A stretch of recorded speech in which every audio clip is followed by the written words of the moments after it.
MA उत्तरार्ध के प्रिय बच्चों, लघु सिद्धांत कौमुदी में पूर्व कृदंत प्रकरण प्रारंभ है। इससे पूर्व हमने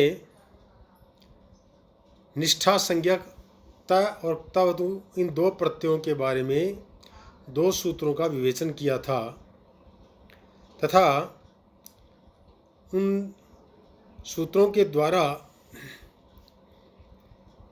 स्नातम, स्तुतः और कृतवान इन तीन शब्दों की हमने सिद्धि भी करके बताई थी। तक्तवतु निष्ठा सूत्र तो संज्ञा सूत्र है जो क्त और क्तवतु प्रत्ययों को निष्ठा संज्ञा प्रदान करता है, और निष्ठा सूत्र विधि सूत्र है जिसके द्वारा धातुओं से परे भूतकाल के अर्थ में त प्रत्यय की प्राप्ति होती है भाव और कर्म के अर्थ में, और जो क्तवतु प्रत्यय वह कर्ता के अर्थ में धातुओं से परे प्राप्त होता है। तो इस प्रकार से इन दो सूत्रों की व्याख्या करने के बाद कुछ ऐसे सूत्र हैं जिनके द्वारा त और क्तवतु प्रत्ययों के परे होने पर कुछ अवान्तर परिवर्तन होते हैं शब्दों में। उन परिवर्तनों के विषय में वे सूत्र कहते हैं, कुछ नियम बताते हैं। आइए आज हम इसमें सबसे पहले रदाभ्याम निष्ठा तो नः पूर्वस्य च दः, यह विधि सूत्र है। क्या कहता है? वृत्ति कहती है रदाभ्याम परस्य निष्ठा तस्य नः स्यात् निष्ठापेक्षया पूर्वस्य धातुर्दस्य च श्री हिंसायाम ऋत धातु इत्यादि सूत्रेण रपरः णत्वं शीर्णः भिन्नः छिन्नः। तो इस प्रकार से इस सूत्र ने यह कहा कि रेफ या दकार से परे निष्ठा के तकार को नकार आदेश हो। निष्ठा का मतलब त प्रत्यय और क्तवतु प्रत्यय, ऐसी धातुएं जिनके अंत में दकार हो या रेफ हो और उनसे परे निष्ठा संज्ञक कोई प्रत्यय हो, अर्थात तय हो सकता है, क्तवतु हो सकता है, तो उनके परे होने पर तकार को नकार आदेश हो जाएगा और निष्ठा से पूर्व धातु के दकार को भी नकार आदेश हो जाएगा। तो रदाभ्याम निष्ठातः नः पूर्वस्य च दः।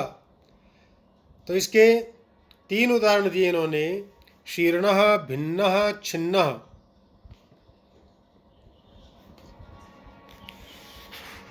इनमें से सबसे पहले हम शीर्णः को लेते हैं। शीर्णः श्री हिंसायाम धातु है, क्रियादिगण की है, परस्मैपदी है, सेठ है। इस धातु से भूतकाल के अर्थ में निष्ठा सूत्र के द्वारा क्तः प्रत्यय की प्राप्ति हुई। तो श्री प्लस त अनुबंध का लोप कर दिया हमने, तो श्री त ककार की लशक को तद्धित संज्ञा और तस्य लोप हो जाता है। तो श्री त ये स्थिति बन गई। अब जो ये स्थिति होती है आर्धातुकम शेषा सूत्र के द्वारा इसकी आर्धातुक संज्ञा हो जाती है, क्योंकि वलादि प्रत्यय है, इसलिए आर्धातुक शेठ वलादि सूत्र के द्वारा इट का आगम प्राप्त होता है। लेकिन कित होने के कारण से श्रुका किति इस सूत्र से उसका इट का आगम का निषेध हो जाता है, और सार्वधातुक आर्धातुक सूत्र के द्वारा प्राप्त जो गुण होता है उसका भी किंगिति च सूत्र के द्वारा वारण हो जाता है। किंतु ऋत धातु सूत्र से धातु के ऋकार को इत्व हो जाएगा, अर्थात जो श्री है, श्री त ये स्थिति बनी है। अब श्री की जो री है उसको ऋत धातु सूत्र के द्वारा ई ह्रस्व इकार आदेश हो गया, और उरण रपरा की सहायता से पर में रेफ हो गया, यानी इर, ये स्थिति बन गई। यानी श्री था हो गया आधा शय और इर और त, ये स्थिति बन गई। यानी शिर त, ये स्थिति बन गई, शिर त। फिर हलीचा सूत्र प्रवृत्त होता है। क्यों? क्योंकि रेफांत ये धातु है, उसकी उपधा को इससे दीर्घ आदेश प्राप्त होता है हलीचा सूत्र के द्वारा। तो हलीचा सूत्र के द्वारा शिर के स्थान पर शीर हो गया, शीर प्लस त। जो ये स्थिति होती है, तय प्रत्यय है वह रेप से परे है, तो रदाभ्याम निष्ठा तो न पूर्व से द सूत्र के द्वारा यहाँ पर उसको तय की जगह द आदेश हो जाएगा। यानी शीर द, शीर तय, शीर द, तय की जगह द हो गया। इसी प्रकार से जो रेफ है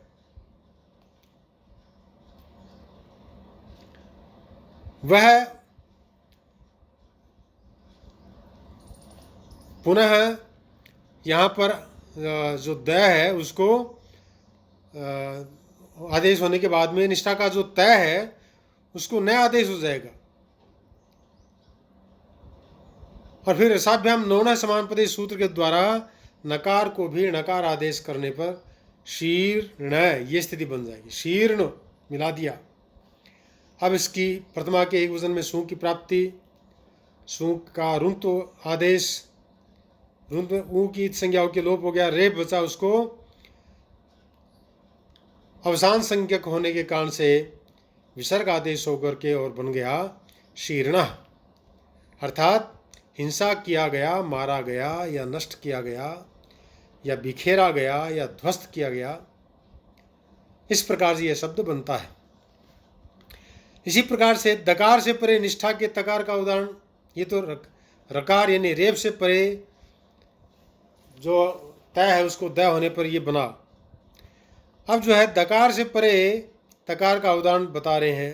जैसे भिद धातु है, विधिर विदारणे, विदारण के अर्थ में काम में आती है। और या छिद धातु है, छिदिर द्वैधी करने, ये सब दकारांत है। इनसे परे यानी पहले भिद को ले लेते हैं, भिद से परे हमने निष्ठा सूत्र के द्वारा उसको तय प्रत्यय की प्राप्ति करवाई। तो भिद प्लस त, अनुबंध का लोप कर दिया, भिद प्लस त। अब भिद का द उससे परे तय है, इस कारण से यहाँ पर भी रदाभ्याम निष्ठा तो न पूर्व शिक्षा द सूत्र के द्वारा द आदेश हो गया। यानी भिद त, भिद त। अब हो गया, यहाँ ईट का आगम भी होता है, क्योंकि वलादि प्रत्यय परे, इसलिए आर्धातुकम शेषा से आर्धातुक संज्ञा होती है। लेकिन एकाच उपदेश अनुदात्ता सूत्र से उसका निषेध हो जाता है। कित्व का, कित्व होने के कारण से यहाँ पर लघुपद गुण भी नहीं होता है। अब सीधा ही रदाभ्याम निष्ठा तो न पूर्व शिक्षा द सूत्र के द्वारा दकार से परे जो तकार है यानी भिद प्लस त, ये स्थिति है, तो उस तकार को जो है नकार आदेश और दकार को भी नकार आदेश हो गया। तो भिद तय था, अब हो गया भिन्न और न, यानी भिद का द उसको भी न और तय को भी न आदेश हो गया, मिला दिया हमने, भिन्न बन गया। अब इसको प्रथमा के एक वचन में सू की प्राप्ति, रुंत विसर्ग होकर के भिन्न, इस प्रकार से रूप बन जाएगा। इसी प्रकार से जो दकारांत धातु है उससे परे जब तकार होगा तो उस दकार को और तकार को दोनों को नया आदेश हो जाएगा। जैसे छिद धातु है, छिद प्लस त, अनुबंध का लोप किया, छिद प्लस त। अब यहाँ पर गुण आदि का निषेध हो गया और छिद प्लस तय में जो तकार है उससे पहले दकार है, इसलिए रदाभ्याम निष्ठा तो न पूर्व से च दह, इस सूत्र के द्वारा दकार को भी नकार और तकार को भी नकार होकर के छिन्न न मिला दिया, छिन्न। अब इसको सू की प्राप्ति होकर के रुंत विसर्ग होकर के छिन्न, इस प्रकार से रूप बन जाएगा। इस प्रकार से प्रिय बच्चों ये जो रूप है ये बनते रहेंगे। इसी प्रकार से जैसे क्षुद है तो क्षुण्ण है बन जाएगा, खिद है तो खिन्न है बन जाएगा। अन्य सारे जो शब्द हैं उनके विषय में इस प्रकार की चर्चा करके आप उनको समझते रहें और आगे बढ़ते रहें। अब आगे एक सूत्र है संयोगादिरातो धातुर्यण्वतः, यह विधि सूत्र है। वृत्ति कहती है निष्ठा तस्य न स्यात् द्राणः ग्लानः, अर्थात संयोग जिसके आदि में हो ऐसी आकारांत यण्वान धातु से परे निष्ठा के तकार को नकार आदेश हो। संयोग आदि का मतलब क्या है?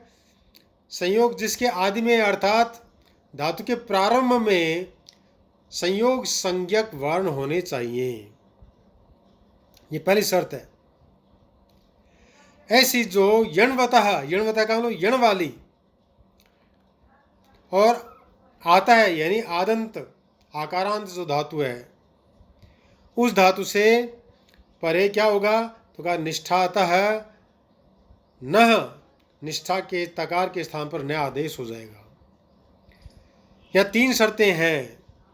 नंबर एक, उस धातु के आदि में संयोग संज्ञक वर्ण होने चाहिए।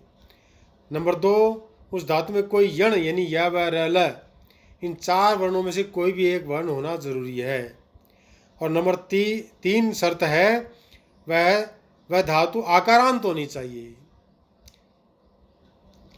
तो इसका उदाहरण द्रा धातु है, द्रा कुत्सायाम गतौ। तो द्रा धातु को हमने निष्ठा सूत्र के द्वारा ता प्रत्यय प्रदान कर दिया, तो द्रा प्लस ता अनुबंध का हमने लोप कर दिया, द्रा प्लस त।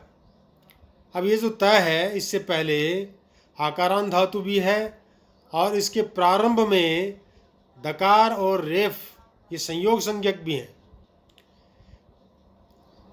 तो द्रा प्लस त ये स्थिति हो गई। अब यहाँ पर जो इट का आगम होना था उसका भी निषेध हो जाता है, और ये संयोगादि धातु भी है द्रा, और आकारांत धातु भी है, और इससे परे यण वर्ण भी है यानी रेफ है। इससे परे द्रा में प्रारंभ में क्या है? दकार भी है और रकार भी है, संयोग है, और अंत में आ दीर्घ आकारांत है, और द्रा में र भी जो है वह यण है। तो ये सब सारी शर्तें यहाँ पर मौजूद हैं। इस कारण से यहाँ पर संयोगादिराते धातुर्यण्वतः इस सूत्र के द्वारा निष्ठा के तकार को नकार आदेश हो जाएगा। यानी द्रा प्लस त था, द्रा प्लस त हुआ, फिर द्रा प्लस न हो गया है वो इस सूत्र के द्वारा, यानी तय के स्थान पर न आदेश हो गया, द्रा प्लस न। अब जो न है इसको अट कुप्वांग इत्यादि सूत्र से णकार आदेश कर देंगे। अट कुप्वांग व्यवाय सूत्र के द्वारा न की जगह न आदेश हो जाएगा। तो द्राण, अब इसको सु की प्राप्ति रुंत विसर्ग होके प्रथमा के एक वचन में द्राण यह प्रयोग बनेगा। इसी प्रकार से तब तू प्रत्यय करेंगे तो द्राणवान बन जाएगा। इसी प्रकार से ग्लान शब्द है, उससे हमने जब तप प्रत्यय किया तो ग्ला वास्तव में तो ग्लई धातु होती है, ग्लई हर्षक क्षय वादगण की परस्मी पदी है और अनिट धातु है। तो यहाँ पर निष्ठा संज्ञक जो क्ता प्रत्यय उसकी विवक्षा में क्ता प्रत्यय की प्राप्ति होती है, लेकिन उससे पहले आदेश उपदेशाशिति सूत्र के द्वारा धातु का जो अहिकार है, अहि है, उसको आ आदेश हो जाता है, यानी ग्लई की जगह ग्ला हो गया। तो ग्ला प्लस क्ता ये स्थिति हो गई। निष्ठा सूत्र के द्वारा क्ता प्रत्यय की प्राप्ति होने पर क्या बना? ग्लई क्ता ग्ला त। अब धातु के अनुदात्त होने से इट का आगम नहीं होगा। यहाँ जो ग्ला है वह संयोग आदि है और आकारांत भी है और यण भी है, इसमें अंत में ग के बाद में ल है, इसलिए तीनों शर्तें यहाँ पर पूरी हो रही है। इसलिए जो प्रकृति सूत्र है उसके द्वारा तकार के स्थान पर जो नकार आदेश है वह हो जाएगा। तो स्थिति बन जाएगी ग्ला प्लस न मिला देंगे तो ग्लान, ग्लान सु का रुंत विसर्ग होके बन जाएगा ग्लानः, अर्थात खिन्न या दुखी। इस प्रकार से बच्चों आकारांत धातुओं से परे जब क्ता प्रत्यय होता है और उस धातु के आदि में संयोग संज्ञक वर्ण होते हैं और उन संयोग संज्ञक वर्णों में बाद वाला वर्ण य ब र ल इन चारों में से कोई एक होता है।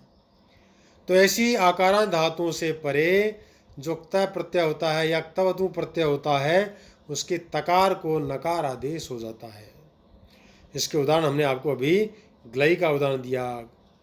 तो ग्ला, त, ग्ला, ग्लान और ग्लाना इस प्रकार से बन जाता है। एक सूत्र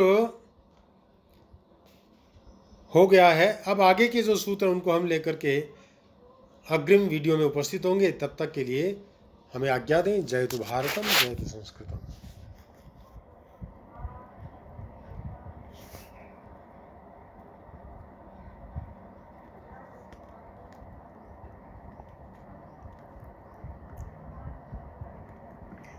ये दो प्रत्यय हमने पहले पढ़ाए थे, दो सूत्र, तक, तवतु, निष्ठा और निष्ठा। और उसके बाद में आज हमने रदाभ्याम निष्ठा तो नह पूर्वस्य च दह, इस सूत्र को समझाया है। और इसके बाद में संयोग आदिराते धातु यण्वतः, इस सूत्र के द्वारा भी जो त प्रत्यय का तकार है उसको नकार आदेश करने वाली स्थितियाँ इसमें समझाई गई है। और उसके द्राण है और ग्लान है, ये दो उदाहरण हमने आपको देकर के इनको अच्छी तरह से स्पष्ट किया है। तो प्रिय बच्चों, आज हम इतना ही स्पष्ट करेंगे। आगे का वीडियो हम आपके लिए पुनः लेकर के उपस्थित होते हैं। तब तक के लिए जय तो संस्कृतम, जय तो भारतम।